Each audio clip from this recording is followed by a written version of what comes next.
Hello, everyone, and welcome to another episode of Parenting is Easy, said no one ever. And we have an amazing topic today, one that I am passionate about, not just professionally, but also personally and as a parent.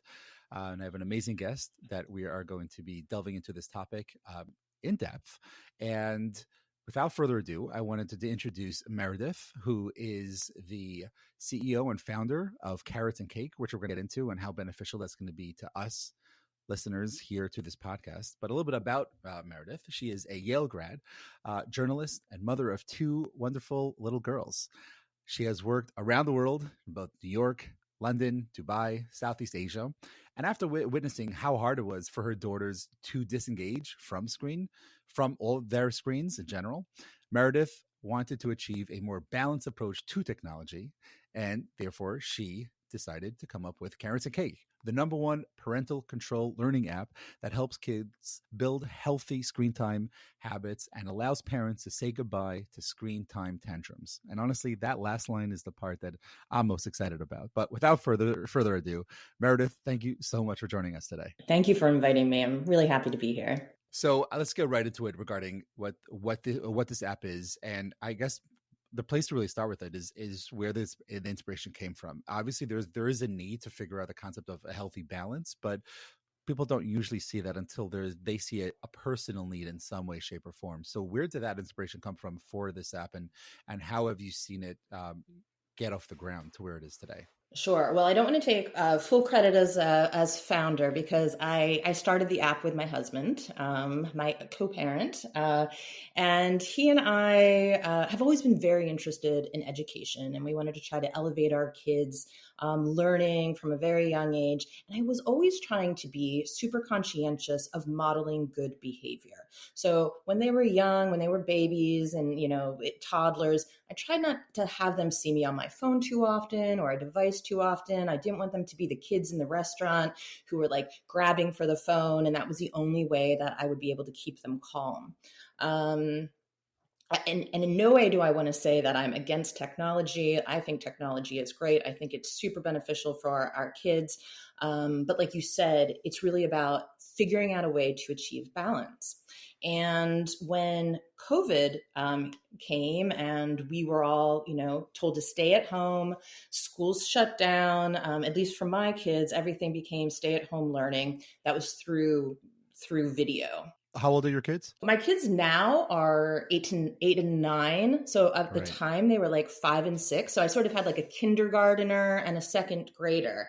And especially like asking a 5-year-old kindergartner to sit in front of a device for 8 hours a day when, her dad and we were having meetings, we were on our devices, and it was sort of like, do we even have enough devices in the house for everybody? And certain Zoom calls and things required it was mayhem. Like I really literally felt like I was pulling my hair out.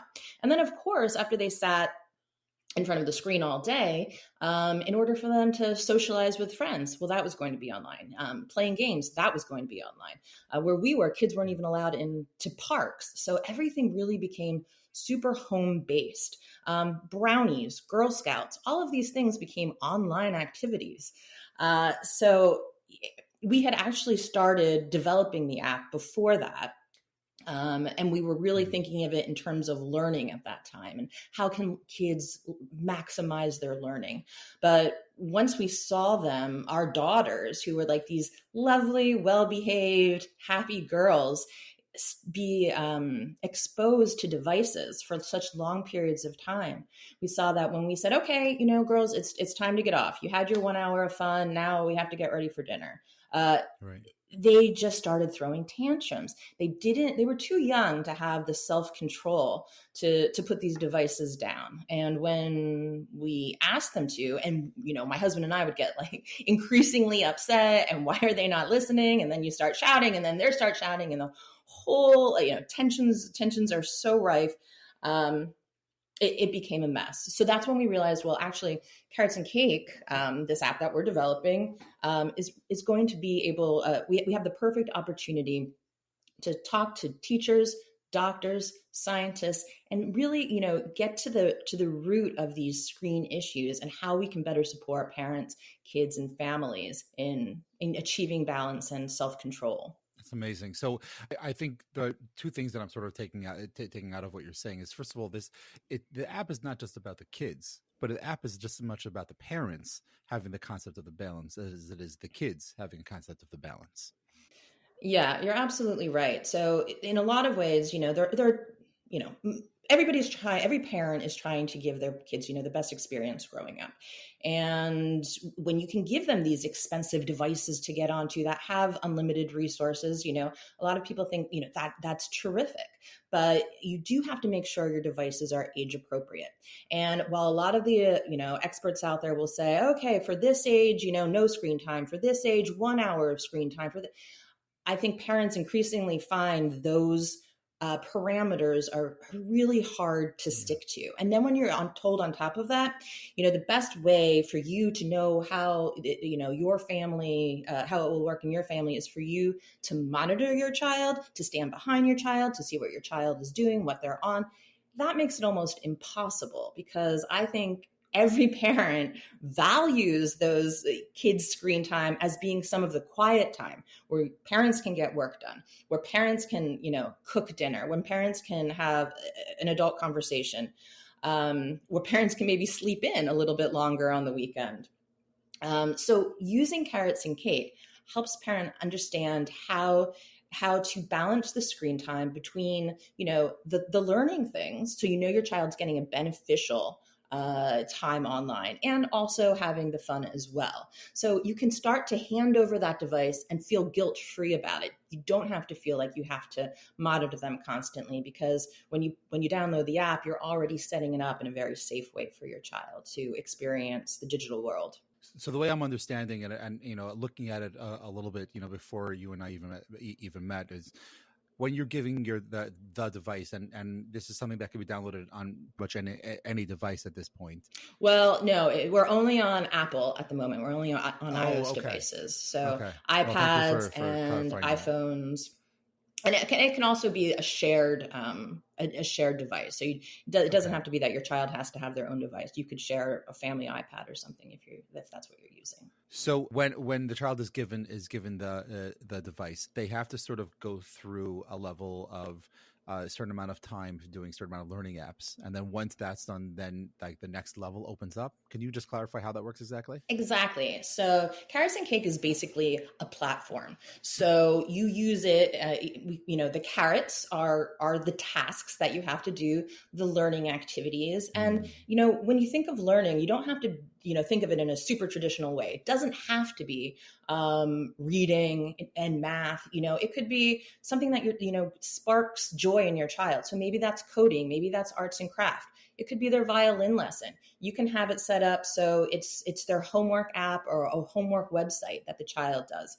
So basically what happens is you download it. We recommend you put maybe 2 apps on it to get started, maybe 3 apps, whatever works for you.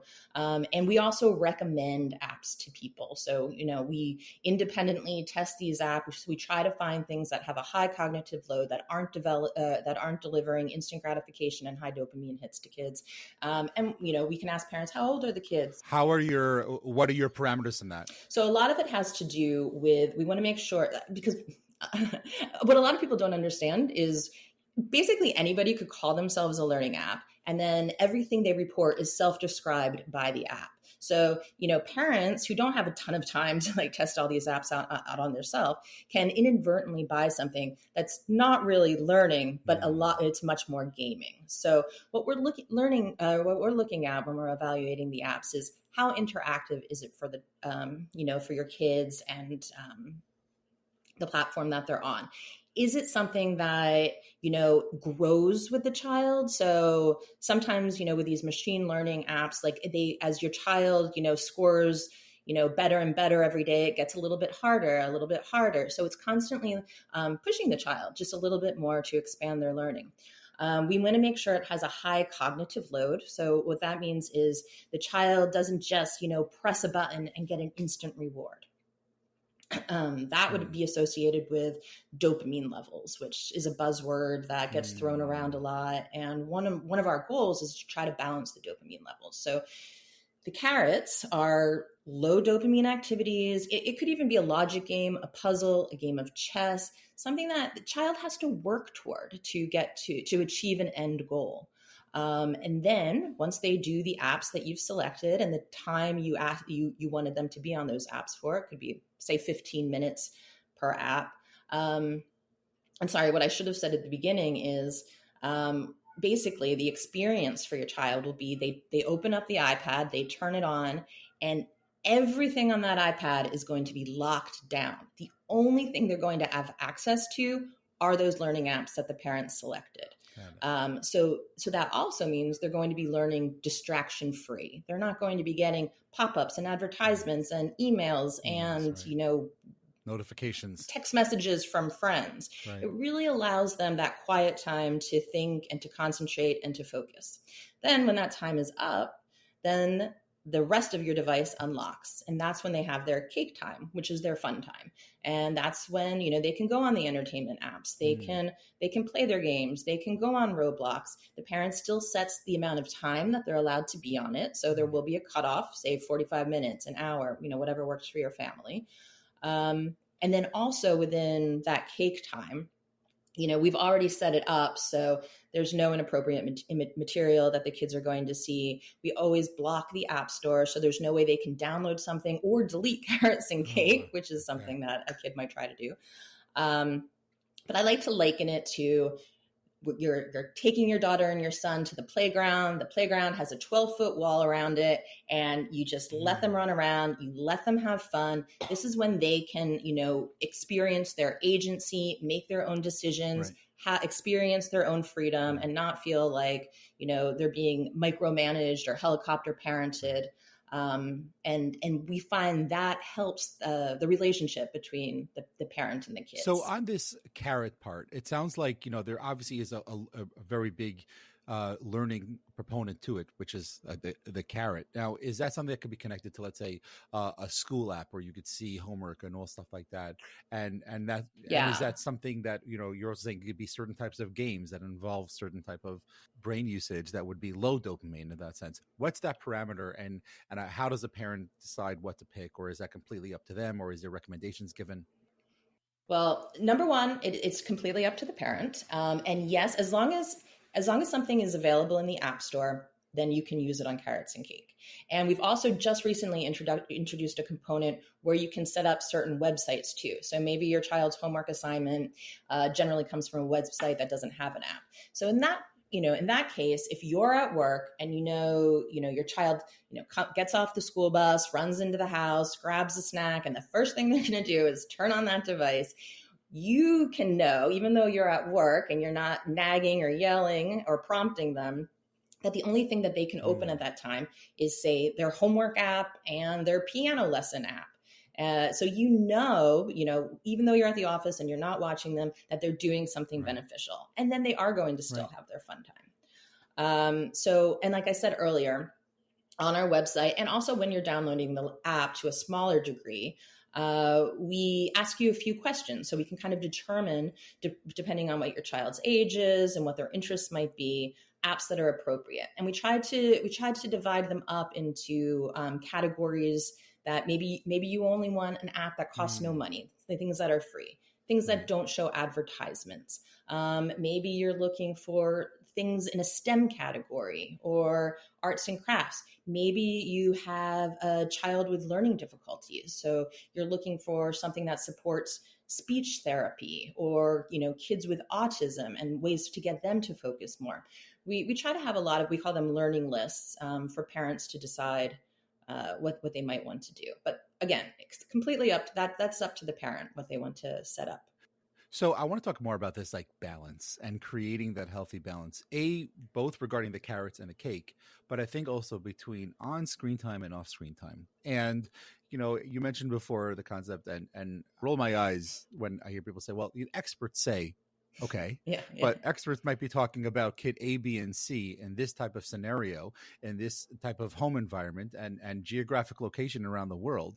But who's to know that's supposed to mean for me here on the East Coast, or for, another family member that's, that's living on the West Coast or the Midwest? Like, why is it that there's, I guess you could say there are numbers that are out there, and well, I'm not sure if that's something that you could even answer. I guess it's a rhetorical question in a certain way, but at the same time, just regarding that concept of balance, it's so personal for each family and each person.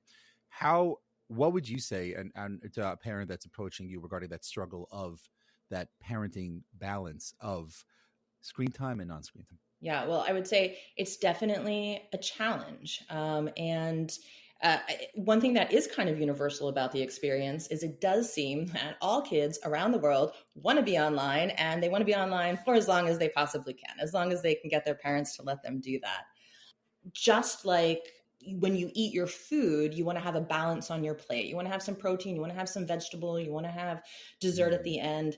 If you only eat junk food, that's not good for you. If you only, read gossip magazines, that's not going to be good for you.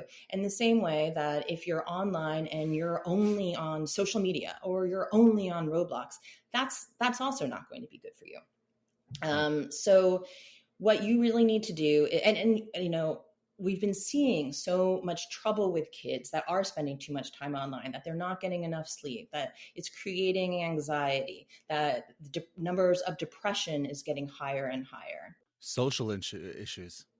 Yeah, absolutely. And while the internet is great for connecting people and, kids who maybe live in a small town and they find that they don't have a lot in common with the people, they are able to reach out.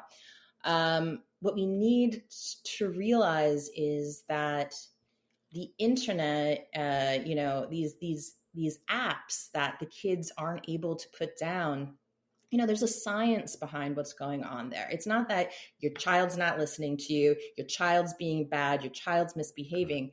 These games, these social media apps, they are designed to work on your child's developing prefrontal cortex. So the prefrontal cortex is the area of your brain that's in control of the executive functions. So things like impulse control. And it's something that's developing until you're 25 years old. So, this is something that it's like the last part of the brain that actually develops. So when you have a gaming app, that has a budget of tens of millions of dollars, and their whole goal is just to keep your child online a little bit longer, to give them these the little trail of rewards so they keep reaching out, that they have a fear of missing out because there's some sort of skin that they can only download at this certain time. And if they're not online, they're going to miss it. And so they experience that, FOMO, that fear of missing out. All of these things go into the persuasive design that is aimed at getting our kids to just stay online longer. So when a parent says, hey, Julie, you need to get off. I've told you 3 times, get off that iPad. They're really not having a fight with Julie. They're having a fight with Silicon Valley. That's who they're up against. And that's almost an impossible opponent to defeat. So we're trying to make it so Carrots and Cake is giving families the support that they need to help give their child the balance, to get them offline, to get them, and something that we do when we're telling the child, okay, your cake time is almost up. Here's your warning. You have 5 minutes left. When it's done, it's done. We also say, hey, how does that work in the app? Yeah, so we're able to kind of have a countdown timer. So we're able to keep kids aware. And then there is a little lag period of about 5 minutes. Also, that'll happen a couple of weeks.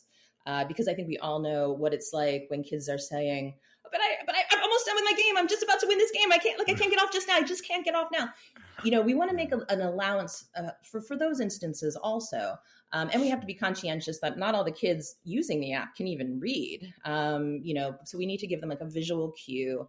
And that teaches them self-regulation, that they're going to have to come off, that they're going to have, and, with Carrots and Cake, there's no more negotiation, because it's not your mom and your dad in the kitchen with a timer. And that timer is, it goes off, but 5 more minutes.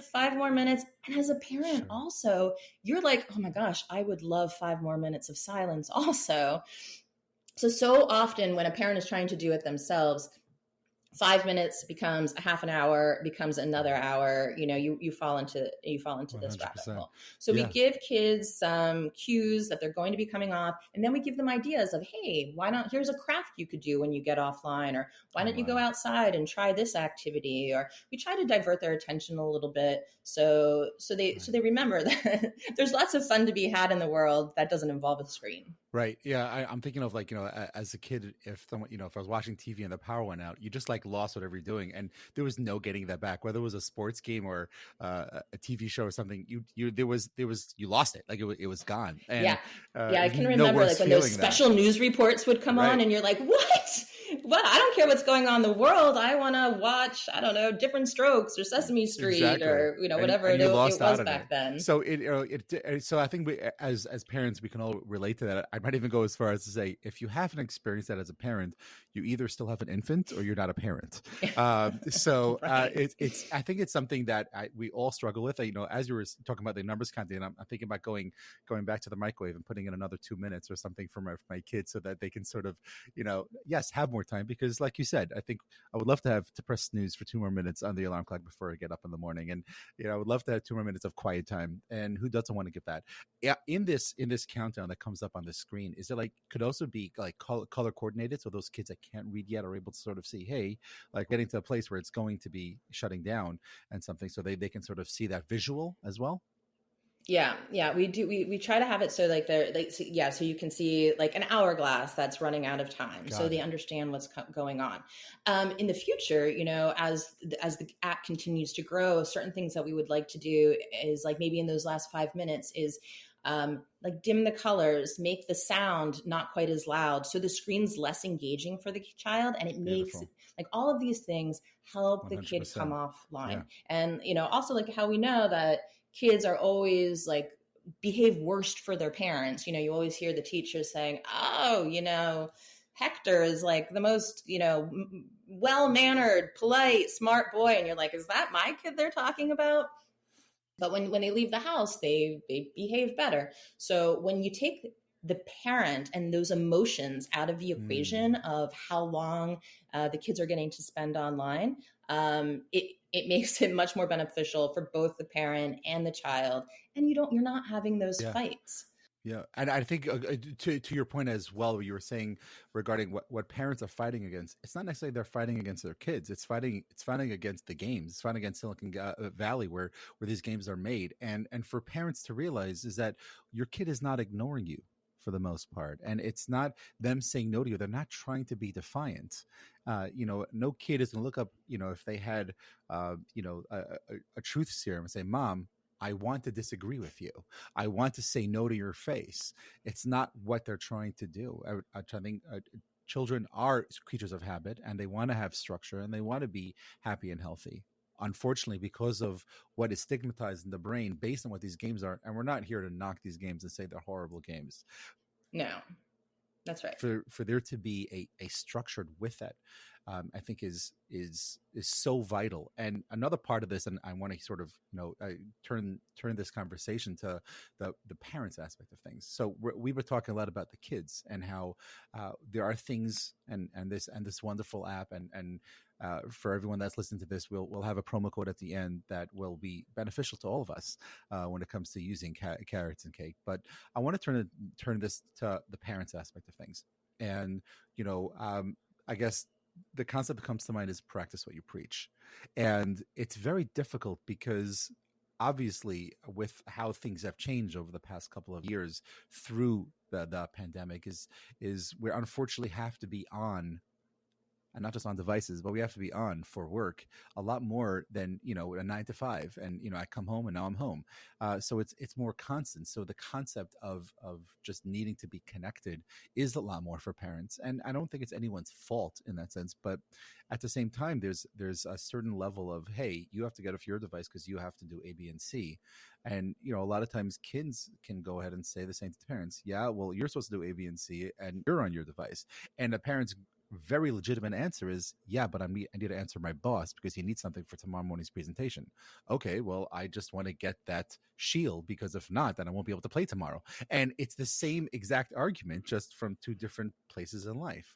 So how how can you talk to parents about that concept of also having that balance and I think something to what you said earlier of knowing, to have the device not in certain places, but how else can you talk to parents about there being a healthy balance in what they should be doing as opposed to what they're telling their kids?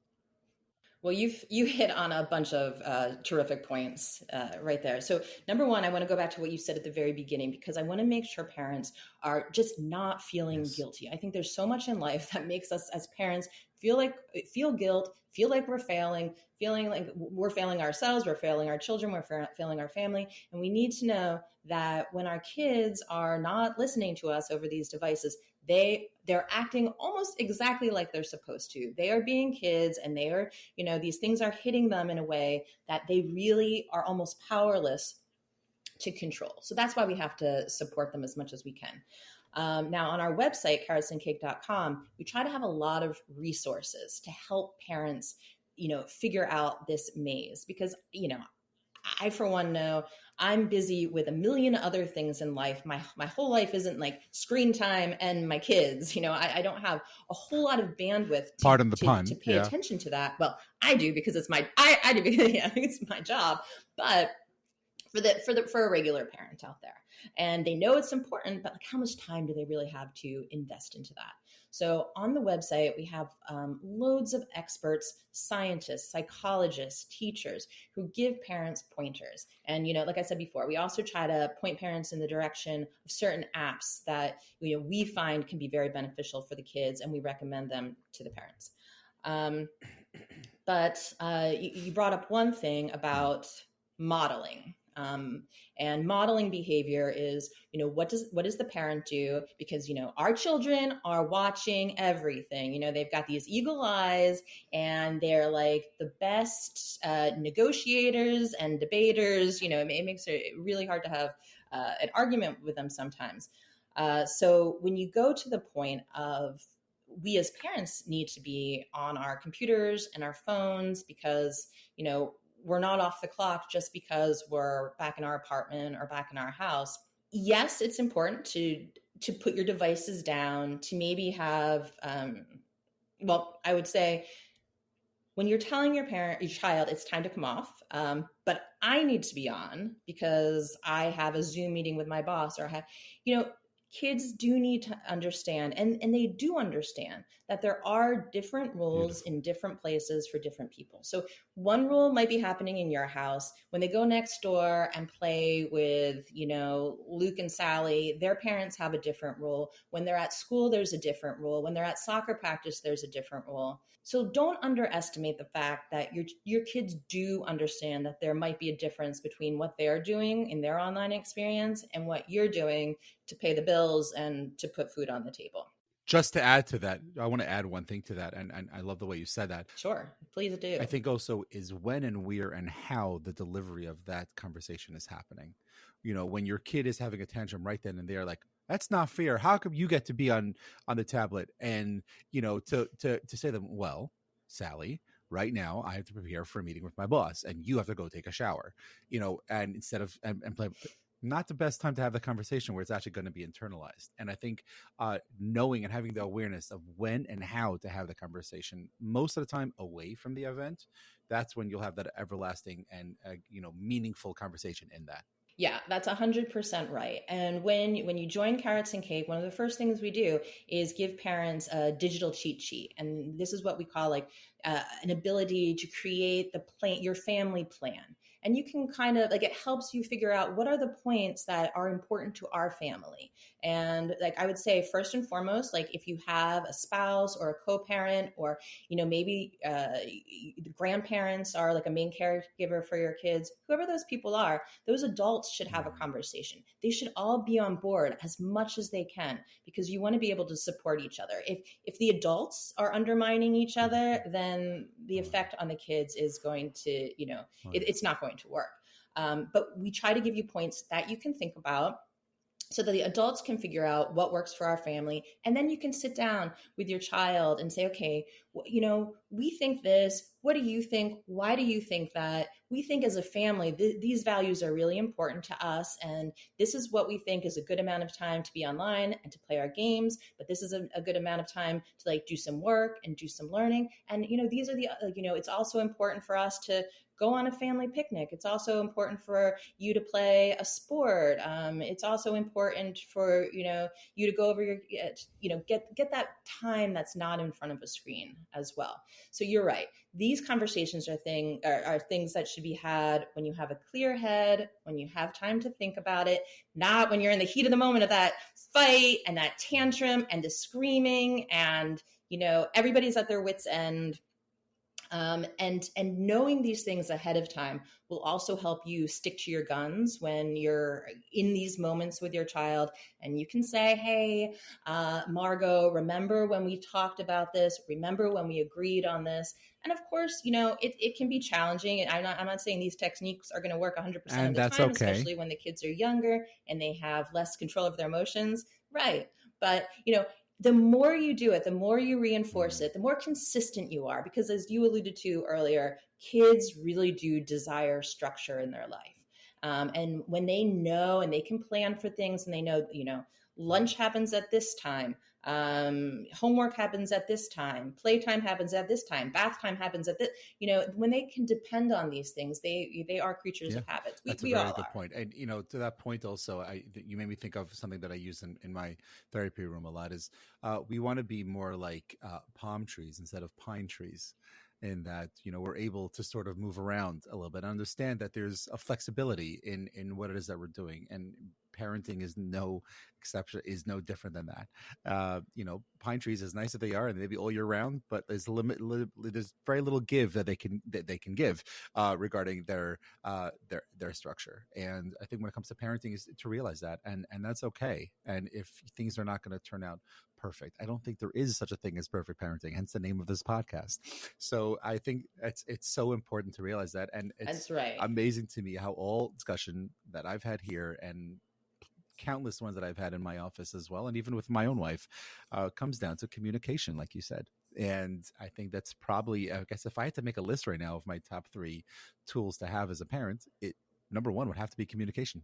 And I think that's probably the most important thing that I hope everyone is taking away from this, that your communication that you're going to have with the other adults in the house is going to be so important and so vital. And even the communication you're having with your kids is going to be so important to any success that you want to have when we're looking to have that work with this balance of life and all of our digital devices. I'm curious if there's like 1 or 2 things that come to mind as you would say, like, oh, these are like, good tidbits to sort of know as you're sort of trying to come up with a structure in your home, and even kids in different ages.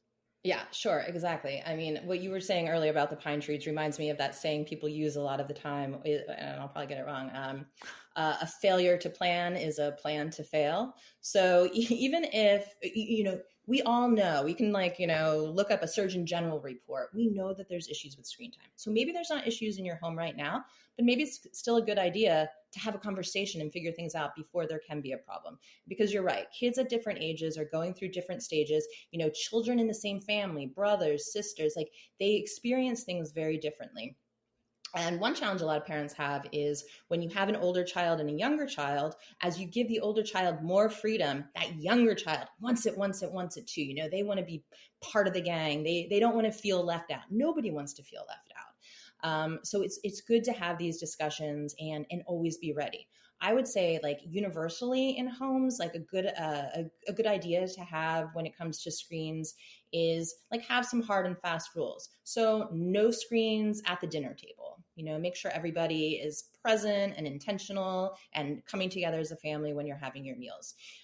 Maybe don't allow devices into bedrooms. So everybody is always on a device out in the open, and kids aren't going and looking at their device late at night and then not getting the sleep that they want. Have a central area in the house where you're charging the devices. And maybe that's in a place that's out of the way, because a lot of kids, when they're having a good time, they forget about their devices, but then, they see it and it triggers them, and then they want to pick that device up. So maybe do that in an out of the way place, or, in some of these newer houses, they have like hidden outlets inside of cabinets and drawers. Like maybe that would be a terrific place to do it. Yeah. But like these are some things that generally work for all families. Now with Carrots and Cake, we're really saying that this is an app that's best used for kids for younger kids. So kids maybe between the ages of 4 and 10. The first time a child goes onto the device right away, it's a great idea to have Carrots and Cake on it, so it's safe. Like if you are the type of parent who uses their phone and hands it off to their kids, there is guided access on screens, but it doesn't always work, and you need to remember what your passcode is to come on and off it. So like if you have Carrots and Cake and you want to hand your phone over to a child, you know that they're doing something beneficial, and you also know they're not going to be able to accidentally get into your email or send a text to your boss or look at your photos. Beautiful. You can be assured that your device is still private for you, but you can also share it with your child in a safe way too. What's hard is as kids get older and have been used to having a device that, has unlimited parameters on it, like basically the world literally at their fingertips, it's a lot harder to, put the toothpaste back into the bottle. What's out is out. But, I'm not saying it's too late. You can always start reinforcing good habits. And especially with the older kids, I think it's a great idea for homework, and especially when you're at work, knowing that they're doing these school apps or homework apps. So my daughter does one on a piano app. She does some coding. The other one does a foreign language online. And these are the sorts of things that we use Carrots and Cake for. And we've been seeing a lot of success. Because another thing, that goes into the learning is something called micro learning. So when your kids are doing something every day on a consistent basis, it shows that it really has a big impact on growing that learning over time. Sure.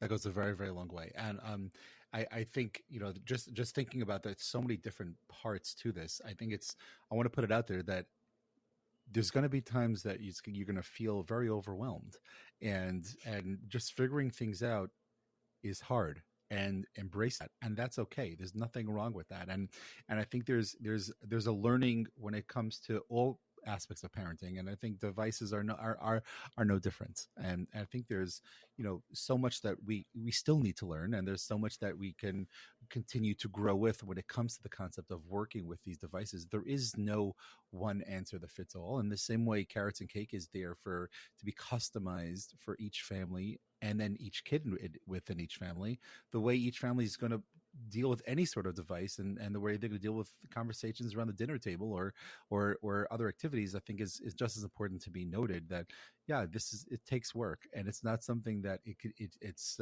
whatever. I'll flip a coin and see how it goes, and that's not what it's about. Yeah, that's right. And it does take some time. It's not like you press a button and all your problems are solved. Yeah. It does take a little bit of work.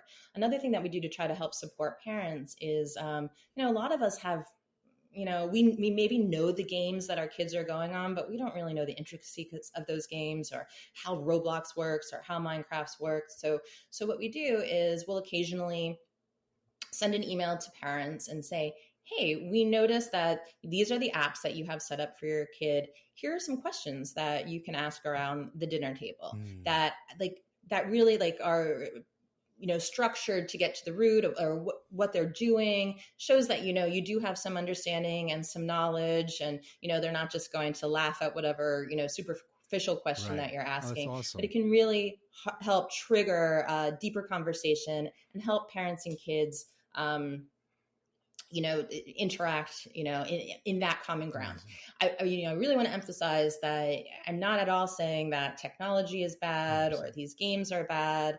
I'm just saying, we're just saying at Carrots and Cake, there's a time for everything. There's a time, there's a place, there's a mix. When you're setting up Carrots and Cake, you have a daily schedule. So you can just have everything be the same every day. Or maybe, on weekends, you want your kids to have more free time. Or maybe during the week, you only want them to do one learning app, but on the, Saturday mornings, you want them to do several learning activities. So it's being that that palm tree more than the pine tree. Yeah, that's our palm tree function. And yeah, I guess I would say also there are a lot of other parental control apps out there. How we really try to distinguish ourselves is trying to make this a partnership between the parent and the child. And we're also the only one that emphasizes learning. So what we found is with like these more traditional parental control apps, a lot of what they're about is like the mom in the kitchen setting the timer. It sets a timer. It says the child has 1 hour and then they're done. So it's not looking at the quality of what kids are doing online. And we think that's such an important part of the equation. Huge. That's very big. Also, like what, when you hear the term parental control, I don't even really like to say we are a parental control learning app, but that's sort of the easiest category, quickest way for parents to kind of get what we're doing. Right. Exactly. Because, what the big thing that we don't do that the other parental control stuff do is we're not a monitoring device. So you're not going to be able to read your kids' text messages. You're not going to be able to like control their device from your device. We really want to build trust between parents and kids. That's part of the reason, they have that cake time. They get to experience their agency. They feel their freedom and their independence in this area. Once again, all still within the safety zone, all on that safe playground, but they do get to feel some freedom. What we've seen with some of the more traditional ones that we've tested is they cause reactance in kids. Kids feel like their freedom is being infringed on. They feel like they're being spied on. And then this causes a rebellious attitude in kids. So that's sort of breaking. That's what I was just going to say. It's breaking the trust between the parent and the child. And, once again, as they get older, yes, things become more challenging. But, if you're able to start building these healthy screen time habits, if you're able to help your child learn to self-regulate from a younger age, what our hope is that when they're teenagers, when they're going on the social media sites, then you have to worry about that less. That's beautiful. Very, very well said. And, just to sort of finish this off for how we're sort of going with this, I think one of the biggest things that I've taken away from this conversation, excuse me, has been, it's not just about taking something away from your child, but it's about teaching them the right way to do something. And when you take something away, it's sort of like, if I tell you, Meredith, don't think about pink elephants. So the first thing you do is think about pink elephants. But if I say, instead of thinking about pink elephants, let's think about white owls. So now you have something else that puts into place. And now that makes it that thing doesn't have to be thought about. Have something else to be thinking about. And I think that works the same way. We're telling your kids, no, let's take away your device. Your device is going off at this point. No, do this. And then this happens. So there's sort of a continuum of the structure still being there without them having to feel like you just took away my life from me. Like you literally are just taking away everything, which I think is absolutely vital in any parent in relationship with a child, and to have long-lasting teaching in that sense. Absolutely beautiful. I like ending as we talk about over here, and there's so many more parts that we can talk into, and hopefully we get an opportunity to talk more regarding how to pick certain apps and how to talk to kids about different levels of different types of games. But for now, I want to end. I have 3 quick rapid fire questions as we're wrapping things up over here. So lay them on me. First question for you is, if you could think of a funny, hysterical, or embarrassing moment that you had as a parent in the past 9 years, what would that be? Oh my goodness. Well, I mean, to get through parenting, you have to be able to sort of laugh at everything, right? So, what could it be? What could I say that's not going to humiliate me or my children? Oh my gosh. Like there's so many. Why? Oh yeah. This is like, yeah, you tell me to think of one, and could be a restaurant. Sorry, airport, it's not as airplane. rapid fire as sorry, what did you say? It could be from a restaurant, airport, Target, something where I guess you could say we're used to having certain reactions from our kids. I mean, I guess I'm sorry. Usually I'm a great storyteller. This isn't going to really do anything justice, but I do remember one really horrible moment with my daughter, my older daughter. She was still in her stroller and we were at a grocery store, and I was trying, like, She was tired. She was whining. It was escalating, crying, screaming. And I'm just I'm trying to ignore it and get the groceries. And customers in the store are saying to me, your baby is crying, as if I'm deaf and I have no idea. I mean, it was a pretty full on tantrum inside. I knew what was going on. And then finally, I felt like, the worst mom in the world. And I just, put my groceries down and we got in the car and we went home and we got takeout that night. Yeah. Oh my God. I can relate to that one for sure. Okay. Would there be a book recommendation out there for parents? Maybe something that's helped you specifically as a parent that you would recommend parents reading? A book that I read recently that I really liked was by Susan Lin, who's a child expert. It's called Who's Raising the Kids? And it's a really interesting book that looks at how big tech is trying to get the attention of kids and parents, and like just get to the root of what's going on when your child is looking at a screen. I thought it was Beautiful. very, very interesting. Beautiful. Okay, and we'll try to get a link for that in the show notes. Before we talk about the show notes and talk about Carrots and Cake a little bit more, my last question to you is: if you could think of a everyday mundane superpower as mom that you would like to have, what would that be? Oh my goodness. I guess it would be maybe like a chameleon superpower. So in any given situation, I'm able to blend in and fit in and just feel like, yeah, I get it. I know what's going on. When my kids are, talking about something or, doing something crazy, that, I can just be the go with the flow mom. But a lot of times I have too much anxiety and stress and guilt that I'm not the go with the flow mom. I'm not the chameleon mom. And that is the superpower I think I would choose. Okay, that's amazing. Well, thank you for being open and honest about that. So as we sort of wrap up over here, I want you to talk a little bit about where people can find you, website, other social media places, and maybe you want to share about a little special offer that we have for the listeners of this podcast. Yeah, absolutely. I would say the number one place for listeners to find us would be to go to our website, which is carrotsandcake.com. That's where you can download the app. You can also download it inside the App Store, and you can read about it. You can read about the science behind it. You can get tips on parenting. You can see videos and webisodes that we do with different experts that can give you loads of great advice and answer whatever questions you have. So carrotsandcake.com is the place to go. And when you do download the app, everybody gets a 14-day free trial. But for listeners of this podcast, there'll be a line asking if you have a special code, and you should type in "parenting is easy," all one word, and you will get a 60-day free trial. So you can really test it out, see if it works with your family, just one login will work for your entire family, no matter how many kids you have.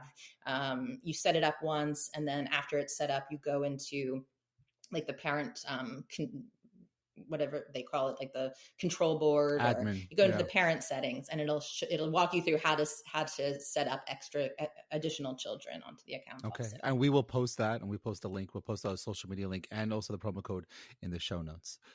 Meredith, this has been absolutely amazing. Thank you so much for joining us today. Terrific. Thanks for having me. I had a great time.